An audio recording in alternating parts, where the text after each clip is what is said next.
दोस्तों, आप सबका हमारे YouTube चैनल पर हार्दिक स्वागत है। चैनल पे नए हैं तो चैनल को कीजिए सब्सक्राइब और जुड़िए हमारे साथ। देखिए, आप लोग बैठक को लेकर के परेशान थे, तो परीक्षा समिति की बैठक हो गई और परीक्षा समिति की बैठक में एक बड़ा निर्णय निकल कर के सामने आया है। बहुत दिनों से चर्चा थी, बहुत दिनों से आप परेशान भी थे कि परीक्षाएं होंगी कि नहीं होंगी। परीक्षा नियंत्रक इस बैठक में उपस्थित रहे, उन्होंने अपना कार्यभार भी संभाला और इसके बाद तत्काल उन्होंने अध्यक्ष और मेंबर्स के साथ में मीटिंग में भाग लिया। अध्यक्ष जी का स्पष्ट कहना है, ध्यान दीजिएगा, कि परीक्षाएं दिसंबर माह तक हमें संपादित करानी है। इसके लिए परीक्षा की तिथियों पर सहमति बन चुकी है। माननीय मुख्यमंत्री जी को ये फाइल भेज दी गई है, जिस पे मुहर 1 से 2 दिनों में लग जाने की स्थिति है।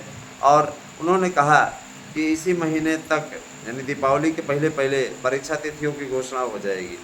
तो दोस्तों, मैं इतना ज़रूर कहना चाहूँगा कि आपको परिश्रम करने की, लगने की आवश्यकता है। परिश्रम कीजिए, परिश्रम ही आपकी सफलता का सबसे बड़ा दिग्दर्शन करेगी। और निश्चित रूप से मैं बताना चाहूँगा कि आप जब दीपावली पे जाएंगे तो दीपावली पर जाते समय आप लोगों को निश्चित रूप से नौकरी की सुगबुगाहट मिल चुकी होगी। और मैं आपसे बताना चाहूँगा कि केवल दीपावली तक ही ऑफ़र है ना। 31 अक्टूबर को दीपावली पड़ रही है, तो केवल दीपावली तक का ऑफ़र है। उसके पश्चात नोट्स के साथ में जो मिलने वाला ऑफ़र है वो समाप्त हो जाएगा। 1000 हमने नोट्स का मूल्य रखा है। एक नोट्स के साथ में दूसरा नोट्स फ्री है। 100% प्रश्न आने की गारंटी है। आप सभी से मैं ये कहना चाहूँगा कि इसी नोट्स को लेकर के पढ़िए और 8115998001 पे अपना एड्रेस, पिन कोड सहित दे करके नोट्स को बुक कीजिए। मैं आपको ये कहना चाहूँगा दोस्तों कि शिक्षक भर्ती सही मायने में एक बड़ी भर्ती है। टीजीटी, पीजीटी की, प्रवक्ता की, एलटी की। नया विज्ञापन भी बन करके तैयार है। 27,000 पदों पर मुहर लगी है। ये परीक्षा समिति की बैठक में एक महत्वपूर्ण डिसीजन हुआ है। नया विज्ञापन 15 नवंबर तक जारी कर दिया जाए, ऐसा अध्यक्ष जी का कहना है कि मुख्यमंत्री जी से सहमति मिली कि 15 नवंबर तक आप लोगों का नया विज्ञापन आ जाए। 15 नवंबर तक आपका नया विज्ञापन आ रहा है और जाहिर सी बात है कि आपको लगभग 1.25 महीने का टाइम मिलेगा, जिसमें आप लोग आराम तैयारी कर सकें। 2021 में याद होगा आपको बहुत ज़्यादा टाइम नहीं मिला था, 1 महीने का समथिंग टाइम मिला था और उसी में आप लोगों ने तैयारी की थी। जो लोग तैयारी पहले से कर रहे थे सफलता अर्जित कर ले गए, नौकरी मिल गई बिना किसी लाग लपेट के। बहुत से लोगों ने सवाल उठाया कि ये हुआ, वो हुआ, पेपर आउट हुआ, ऐसे वैसे। तो ऐसा कुछ नहीं हुआ। बहुत से लोगों ने हंगामा करने की भी कोशिश की, है ना। कई लोगों ने हंगामा करने की कोशिश की तो उसका रिजल्ट भी आप लोगों ने देखा। कई लोगों ने कई सेंटरों पे पेपर तक छोड़ दिया, ये सोच करके कि दोबारा मौका मिलेगा, है ना, दोबारा मौका मिलेगा। उनको दोबारा मौका चाहिए था, लेकिन ऐसा हो नहीं पाया। क्योंकि देखिए, शासन का ये कहना था हमने स्पष्ट तौर पे सही तरीके से परीक्षा कराई है, अतः हम दोबारा पेपर नहीं कराएंगे। और बाद में जांच में भी बात सही पाई गई कि ऐसा कुछ नहीं हुआ था, कहीं पर भी पेपर नहीं वो नहीं आउट हुआ था। देखिए दोस्तों, जिस तरीके की तैयारी चल रही है परीक्षा के लिए, सेंटरों का निर्धारण निश्चित तौर पे चल रहा है। परीक्षा के लिए सेंटर बन चुके हैं और राजकीय विद्यालयों को इस सेंटर बनाने का मानक बना हुआ है। माननीय मुख्यमंत्री जी ने साफ तौर पे कहा था कि देखिए, परीक्षा के लिए जो सेंटर बन रहे हैं वो सिर्फ राजकीय विद्यालयों को बनाया जाए, क्योंकि राजकीय विद्यालय सेंटर जब बनेंगे तो उसमें कहीं भी गड़बड़ी की कोई संभावना नहीं रहेगी, क्योंकि वहाँ पे जो शिक्षक रहेंगे सरकारी रहेंगे और उन्हें अपनी नौकरी जाने का डर रहेगा। इसलिए इस प्रकार की बातें नहीं होंगी। एलटी ग्रेड को लेकर के लोक सेवा आयोग सुस्त पड़ता हुआ दिखाई दे रहा है और ये नेतागिरियों के द्वारा, नेताओं के द्वारा जिस तरीके से जो आपके हिस्से बनते हैं, है ना, जा करके इन्हीं लोगों के द्वारा लीपापोती की गई है। और निश्चित रूप से भर्ती, एलटी ग्रेड की भर्ती अगले साल जाती हुई दिख रही है। तो अगर देखा जाए तो स्वयं कहते नहीं कि अपने पैरों पर कुल्हाड़ी मार लेना, तो इन लोगों ने अपने पैरों पर कुल्हाड़ी मारी है। कल भी मैंने ये वाक्य बोला था और आज भी मैं ये बोल रहा हूँ कि अपने पैरों पर कुल्हाड़ी इन लोगों ने मार ली है। और अगर यही भर्ती नए आयोग की मिलती तो नया आयोग, अध्यक्षा जी का साफ तौर कहना था कि हम इस भर्ती को पारदर्शी ढंग से कराने के लिए पूरा तैयारी कर चुके थे। लेकिन चूँकि अब ये लोक सेवा आयोग के पास में चली गई तो 2 चरणीय लोक सेवा आयोग कराएगा। लोक सेवा आयोग जानते ही हैं, जब वो पीसीएस का पेपर नहीं करा पा रहा है 27 अक्टूबर को होने वाले पेपर को उसने टाल दिया, है ना। और जिस तरीके की चीज़ें हो रही हैं अपने आप में आश्चर्यजनक। दोस्तों, नायब सिंह सैनी ने हरियाणा के मुख्यमंत्री के रूप में एक बार फिर से शपथ ले ली है, और जाहिर सी बात है उन लगातार तीसरी बार भारतीय जनता पार्टी की सरकार बनी है। वहाँ पे जिस तरीके से एंटी इनकम्बेंसी था उसको जिस तरीके से उन्होंने कम किया, जैसे उत्तराखंड में पुष्कर सिंह धामी ने कम किया, उसी प्रकार से, है ना, इन्होंने भी करके दिखाया। और जाहिर सी बात है कि तीसरी बार पूर्ण बहुमत से अपने आप सरकार बनाना ये बहुत ही बड़ी चीज़ है ना। वहाँ पे जम्मू कश्मीर में फारूक अब्दुल्ला ने शपथ ली, वहाँ के मुख्यमंत्री का कोई वजूद नहीं होता है, क्योंकि केंद्र शासित है पूरी तरीके से।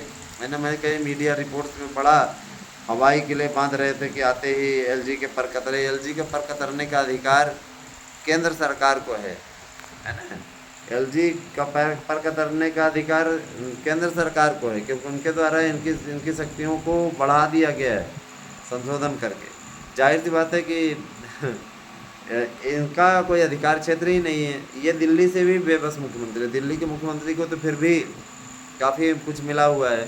दरअसल जम्मू कश्मीर में इस प्रकार का करने की आवश्यकता क्यों पड़ी, क्योंकि जम्मू कश्मीर जब तक इनके एक छात्र राज में था वहाँ पे आप पत्थरबाजी और तमाम प्रकार की घटनाएं देखते ही रहते थे। लेकिन जब से धारा 370 हटी, है ना, तब से माहौल बदल गया है और आज पत्थरबाजी की घटनाएं नहीं हो रही हैं। आज सेब का मूल्य आप देख सकते हैं, सेब का मूल्य देखिए कितना कम हो गया है ना। तो दोस्तों, कभी सेब आपने 50 रुपये किलो बिकता देखा क्या? 100 रुपये 1.5 किलो इतना सेब बिकता देखा क्या? कभी नहीं ना।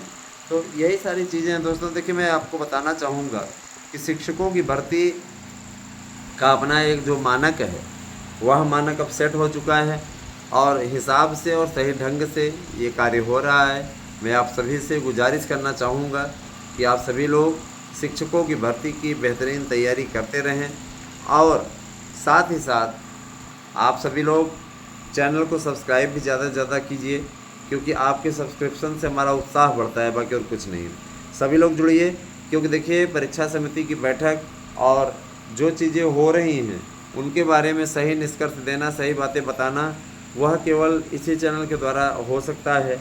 बाकी लोग आपको, है ना, मैं नहीं कहता, कुछ एक चैनल ऐसे हैं जो कि आपको अच्छी रिपोर्टिंग दे रहे हैं, जैसे सार्थक government job point YouTube channel है, उनकी रिपोर्टिंग भी ठीक रहती है ना। निश्चित रूप से जो दोस्तों तैयारी आप सभी लोग कर रहे हैं वह निश्चित रूप से इम्पॉर्टेंट है ना।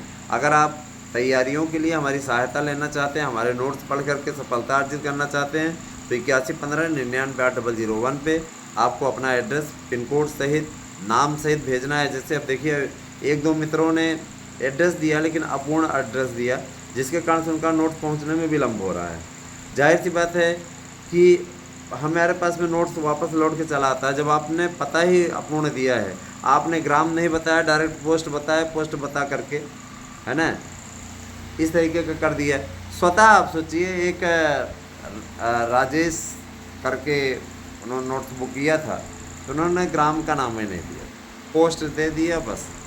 तो भैया मैं ये अपील आप लोगों से करेंगे कि जब भी पता दें तो आप कंप्लीट पता दें और अपूर्ण पता न दें। पूर्ण पता हमें चाहिए। पूर्ण पता अगर आप देंगे तो निश्चित रूप से उस पर कार्यवाही कर पाएंगे और आपका नोट से समयबद्ध तरीके से आपको अवेलेबल करवा पाएंगे। ये आपका फ़र्ज़ बनता है। आज रिसेंट कराया जा रहा है और हम ये अपेक्षा करेंगे कि आप सभी लोग सही तरीके से एड्रेस देंगे और सही तरीके से अपना नोट्स समय से पाएंगे। मैं आपको ये भी बताना चाहूँगा कि जो भी मित्र हमारे याचिका के थ्रू जुड़े हुए हैं, अब उनके द्वारा लापरवाही की जा रही है, वो स्वयं इसके लिए जिम्मेदार होंगे। मैंने आपको बार बार बताया है, मेरी ओर से सारी चीज़ें डन रहती हैं। मैं अपनी सारी चीज़ें आप तक जो भी बातें रहती हैं, स्पष्टवादी व्यक्ति हूँ, मुझे स्पष्टवादिता में विश्वास है। मैं इन्हीं चीज़ों को लेकर के हमेशा परेशान रहा हूँ कि आप तक स्पष्ट सूचनाएँ पहुँचे। इन्हीं बातों को लेकर के हम हमेशा आप तक अपनी इन्हीं बातों को पहुँचाने का काम करते रहे हैं। दोस्तों, शिक्षकों की भर्ती, है ना, बड़े पैमाने पर होगी, इसके लिए तैयारी हो चुकी है। उत्तर प्रदेश में भी संविदा शाला शिक्षक भर्ती शुरू होने जा रही है कॉन्ट्रैक्ट बेसिस पे, और जाहिर सी बात है सरकारी नौकरियों नौकरियों में हो रहे विलंब को देखते हुए सरकार ने संविदा बेस पे भी भर्ती करने का डिसीजन लिया है। सरकारी नौकरी चलती रहेगी, लेकिन संविदा पे भी कुछ भर्तियां होंगी, जिससे जो बेरोजगार टहल रहे हैं, बीएड के बेरोजगार, जिनके रुचि न लेने के कारण से बीएड में एडमिशन लेने वालों की संख्या घटी है, तो उत्तर प्रदेश सरकार कम से कम 12,000 रुपये पे इनको प्रतिमाह पर रखने पर विचार कर रही है। संविदा शाला शिक्षक भर्ती मध्य प्रदेश की शिक्षक भर्ती के आधार पर ही होगी। एमपी में 25,000 संविदा शाला शिक्षकों की भर्ती स्टार्ट होने वाली है। उत्तर प्रदेश में 30,000 संविदा शाला शिक्षकों की भर्ती का पहला चरण दिसंबर में शुरू हो जाएगा। उसके लिए नियमावली बन रही है और अध्यक्षा जी ने इसमें मुहर लगा दी है। साफ तौर पर उन्होंने कहा है कि इस पर जल्दी से जल्दी सहमति बनेगी और निश्चित रूप से इस पर कार्यवाही होगी। तो दोस्तों, ये बहुत बड़ी खुशी की बात है। उत्तर प्रदेश में संविदा शाला शिक्षक भर्ती होने जा रही है। इसका मतलब है कतई नहीं कि सरकारी नौकरी नहीं मिलेगी, सरकारी नौकरी मिलेगी, लेकिन इधर संविदा के कर्मचारियों की भी नियुक्ति होगी। जाहिर सी बात है कि उसके लिए परीक्षा होगी। उस परीक्षा में जो लोग क्वालिफाई कर जाएंगे, निश्चित रूप से उनको संविदा की नौकरी मिल जाएगी। दोस्तों, मैं ये बताना चाहूँगा कि जो भी शिक्षक भर्ती के मानक का पालन करते हैं, वह वास्तव में इसमें फॉर्म भर पाएंगे, है ना। जाहिर सी बात है कि आप सभी का अनुभव आवश्यक है, अनुभव आप लोगों को होना चाहिए। बहुत से लोग कहते हैं हम तो पढ़ा ही नहीं रहे हैं, 35 साल 36 साल 40 साल के हो गए, अभी तक पढ़ा ही नहीं रहे हैं। कहीं तो भैया पढ़ाना चाहिए था, आपको अनुभव लेना चाहिए था। नहीं है तो किसी परिचित विद्यालय से आप बनवा लीजिए। अनुभव प्रमाण पत्र आपके लिए बहुत आवश्यक होगा, याद रखिएगा, ठीक है। और जो जूनियर की भर्ती है, जूनियर की भर्ती भी जिस तरीके से 2 लाख भर्तियों की तैयारी सामाजिक विज्ञान, हिंदी, संस्कृत, अंग्रेजी की कर ली गई है, उसको लेकर के युवाओं में खासा उत्साह है। और भाषा शिक्षकों की भर्ती इसलिए भी करनी आवश्यक है क्योंकि 2025 का जो अप्रैल से सत्र शुरू हो रहा है, उसमें भाषाओं की अनिवार्यता हो रही है, विशेष रूप से संस्कृत और हिंदी की, है ना। हिंदी तो अनिवार्य है, संस्कृत की आवश्यकता बढ़ गई है। तो जाहिर सी बात है, साथ ही साथ अंग्रेजी विषय को भी महत्व दिया गया है। तो जाहिर सी बात है कि शासन यह चाह रहा है कि जल्दी जल्दी भर्ती हो जाए, जिससे उधर शिक्षकों की कमी का सामना न करना पड़े। पहले क्या होता था, पहले पदोन्नति के थ्रू ही पूरा भर लिया जाता था मिडिल क्लास। तो पदोन्नति क्या, 20 साल पढ़ा लो, 25 साल पढ़ा लो, उससे आप भाषा के विशेषज्ञ तो नहीं बन जाएंगे ना। भाषा के लिए तो जो अनुभवी लोग हैं, जो वास्तव में इसके योग्य हैं, जिनकी योग्यता से ही सब कुछ होना है, जाहिर सी बात है उन्हीं का महत्व है। तो इसको समझने की बात है दोस्तों।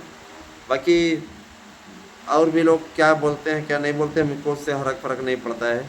मित्रों, मैं आपको बताना चाहूँगा कि 15 दिसंबर से 15, 16, 17 और 21-22 दिसंबर को आपकी टीजीटी पीजीटी की परीक्षाएं विभिन्न राजकीय विद्यालयों में संपादित होंगी।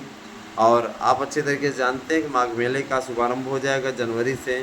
तो फिर पेपर करा पाना संभव नहीं होगा, क्योंकि स्नान पर्व के चलते जाम की समस्या भी हो सकती है। हालांकि जाम से छुटकारा पाने के लिए सरकार ने काफ़ी अच्छा प्रयत्न किया है, और यही कारण है कि अब लगातार, है ना, पुल बनना हुआ, इसके अलावा सड़कों का चौड़ीकरण हुआ, नए नए रास्ते निकालना हुआ, तो शासन इस दिशा में लगा हुआ है। ऐसी स्थिति बनाई जा रही है कि किसी भी प्रकार से जाम की स्थिति रहेगी ही नहीं। और जाहिर सी बात है कि शासन ने बहुत गंभीरतापूर्वक प्रयास किया है। आप आइए कभी भी प्रयागराज, और प्रयागराज जा कर के आप पूरा रास्ता देखिए, इतना सुंदर रास्ता बना है, कुछ कहने को नहीं, है ना। मैंने एक वीडियो भी बनाई थी, Anil Mishra blog YouTube channel है, उस पर आप लोग जा कर के देखिएगा। सारी चीज़ें हैं उसमें, बहुत ही सुंदर तरीके से प्रस्तुत किया गया है। तो आप लोगों को मैंने पूरा रास्ता दिखाया, देखिए कैसे रास्ता बना हुआ है। मैं आ रहा था तो मैंने कहा बना ही लेता हूँ, है ना। तो मेरा मन कहा कि उधर थोड़ा सा करूँ, क्योंकि लखनऊ निकलना था। तो इसी बीच में हमने सारी वीडियो बनाई, सारी चीज़ें क्लियर की। मैं आपको ये कहना चाहूँगा कि जो भी मित्र हमारे चैनल के साथ में जुड़ रहे हैं, वे इस बात का ख्याल रखें, जितने अनर्गल कमेंट करने वाले लोग हैं उनके खिलाफ हम तत्काल विधिक एक्शन लेते हैं। क्योंकि मेरा सीधा सा कहना है कि आप अगर छेड़ोगे तो हम आपको छोड़ेंगे नहीं, याद रखना, छेड़ोगे तो छोड़ेंगे नहीं, सीधा सा मेरा सिद्धांत है। और बदमाशी करने वाले, बदतमीजी करने वाले लोगों को मैं इस बात की हिदायत देता हूँ कि लिमिट में रहें, अपनी मेंटेलिटी बहुत ही अच्छी करके रखें। बदतमीजी करेंगे तो इसका खामियाजा भुगतना पड़ जाएगा। मैं सीधे तौर पर बोल रहा हूँ। दोस्तों, आप सभी लोग शिक्षक भर्ती की तैयारी करते रहिए। किसी प्रकार की अगर आपको कोई आवश्यकता होती है, आपको पूछना होता है कुछ चीज़, तो आप निश्चित रूप से हमारे पास मैसेज करें। उस मैसेज का रिप्लाई अगर हम नहीं दे पाए तो हम आपको अगले वीडियो में वीडियो बना करके बता देंगे।